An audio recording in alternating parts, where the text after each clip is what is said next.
David Gregory had on Glenn Greenwald, and he decided to ask him the worst question I've probably ever heard from a journalist. Let's listen. To the extent that you have aided and abetted Snowden, even in his current movements, why shouldn't you, Mr. Greenwald, be charged with a crime?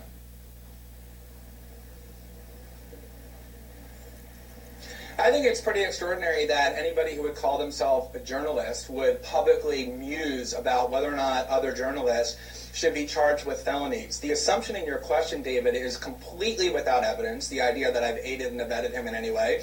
The scandal that arose in Washington before our stories began was about the fact that the Obama administration is trying to criminalize investigative journalism by going through the emails and phone records of AP reporters, accusing a Fox News journalist of the theory that you just embraced, being a co-conspirator with felonies for working with sources.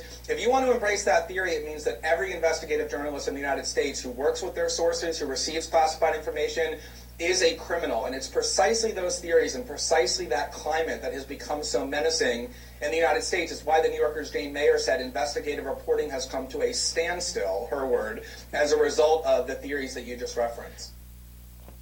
Greenwald handled that question very, very well. But funny enough, some people are saying, oh, well, he got a little bit heated in that response.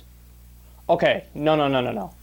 If it was me in Greenwald's seat, again, he did a fantastic job, and Greenwald always comes with the facts, and he always comes with a 2x4 in his hand. But if he asked me that question, I would have flipped. Okay, you want to know why I shouldn't be charged with a crime?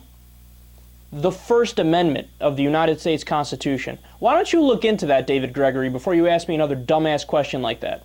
That may be the dumbest question I've ever heard from a journalist.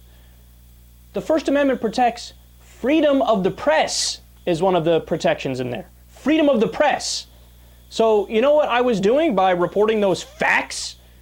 My goddamn job, David Gregory, my job!